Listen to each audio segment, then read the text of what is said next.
Stranger things season 2 episode 4। पिछले episode में हमने देखा था कि कैसे माइंड फ्लेयर एक स्टॉर्म की तरह विल के पूरी बॉडी के अंदर एंटर कर जाता है। इसी के साथ जोयस को भी समझ आ चुका था कि विल अब तक जो ड्राइंग्स बना रहा था या जो भी चीजें उसके साथ हो रही थी उन सब के पीछे बहुत बड़ा सच छुपा है। जब जोयस स्कूल पहुंचती है तो विल उसे फ्रीज हुआ मिलता है। वो कोई रिएक्शन नहीं दे रहा था, लेकिन अपसाइड डाउन के अंदर माइंड फ्लेयर्स का अटैक अभी भी चल रहा था। कुछ देर बाद जैसे ही विल को होश आता है, जोयस तुरंत उसे घर ले जाती है। दूसरी ओर माइक डस्टिन लूकस को भी अब लगने लगा था कि विल की condition day by day worse होती जा रही है। घर के अंदर आने के बाद जोयस विल से डायरेक्टली पूछती है कि तुमने मुझे ये सब पहले क्यों नहीं बताया। विल पहले तो मना करता है और कहता है कि ऐसा कुछ भी नहीं है, पर जोयस उसे वही ड्राइंग निकाल के दिखाती है जो उसने खुद बनाई थी और बताती है कि ये बिल्कुल उसी ड्राइंग से मैच करती है जो विल ने बनाई थी। जोयस कहती है कि ये मॉन्स्टर हैलोवीन वाली रात भी आया था और अभी भी तुम्हारे साथ है। अब जब माँ को सब पता चल चुका है तो विल फाइनली बोलना शुरू करता है।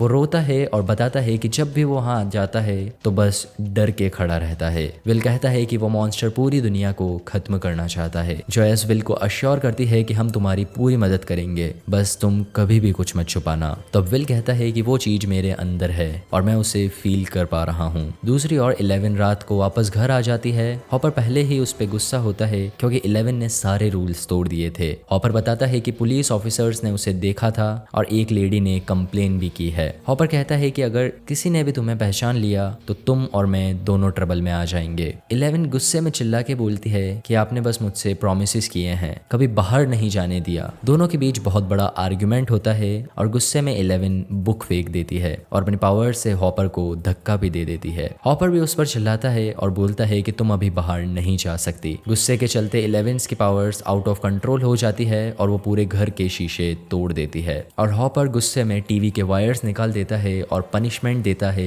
1 महीने तक कोई टीवी नहीं। टीवी बंद होने का मतलब 11 की वॉइड की फ्रिक्वेंसी और भी बढ़ जाना। दूसरी ओर जोनाथन घर से निकलता है और जॉयस और विल को सोता हुआ छोड़ देता है, पर असल में विल सो नहीं रहा था। उसके दिमाग में फिर से विजन्स चल रहे थे। जॉयस जब विल का टेम्परेचर चेक करती है तो शॉक हो जाती है। विल का टेम्परेचर नॉर्मल से काफी लो हो जाता है। जॉयस हॉट बाथ प्रिपेयर करती है, लेकिन विल बोलता है उसे गर्म नहीं ठंडा पसंद है। ये सुनकर जोयस के होश उड़ जाते हैं। दूसरी ओर मॉर्निंग में डस्टिन जब डार्ट को देखता है तो वो नोटिस करता है कि फिर से वो थोड़ा अलग, थोड़ा बड़ा हो गया है। स्कूल में डस्टिन को पता चलता है कि माइक, लूकस और मैक्स डस्टिन के डार्ट को ढूंढ रहे थे। साइंस क्लास में टीचर बताता है कि अगर बॉडी के अंदर अननेचुरल चीजें हो तो बॉडी अपोजिट रिएक्ट करती है। एग्जैक्टली वही जो विल के साथ हो रहा था। नैन्सी और जोनाथन बारबरा के पेरेंट्स से मिलने जाते हैं, लेकिन वहां जाकर उन्हें रियलाइज होता है कि गार्डन में सब कुछ फेक है। जो लोग दिख रहे हैं वो नॉर्मल पब्लिक नहीं है। जैसे ही वो भागने की कोशिश करते हैं सब उन्हें घेर लेते हैं। असल में ये सब हॉकिंस लैब के लोग होते हैं जो नैन्सी और जोनाथन को लैब ले जाते हैं। हॉपर फाइनली जोयस के घर पहुंचता है।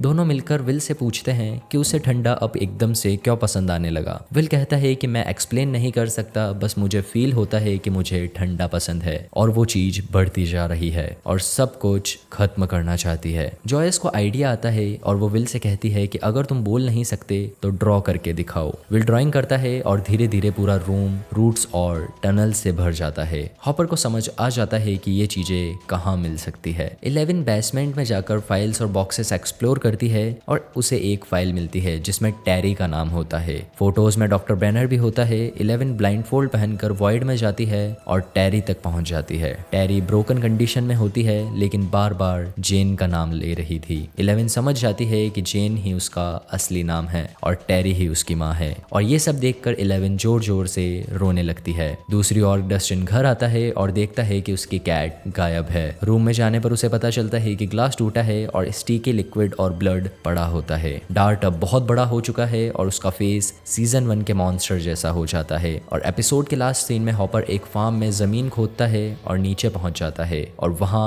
वही जाइंट टनल्स उसके सामने होती है जिसकी ड्राइंग्स विल ने बनाई थी, बिल्कुल अपसाइड डाउन जैसे। अब सवाल यह है कि विल के अंदर क्या हो चुका है, डार्ट क्या बनने वाला है और 11 अपनी माँ तक कैसे पहुंचेगी, और हॉकिंस के नीचे टनल्स का क्या मतलब है। ये सब पता चलेगा नेक्स्ट एपिसोड में जो आने वाला है बहुत जल्द। मिलते हैं नेक्स्ट एपिसोड में, तब तक के लिए पीस।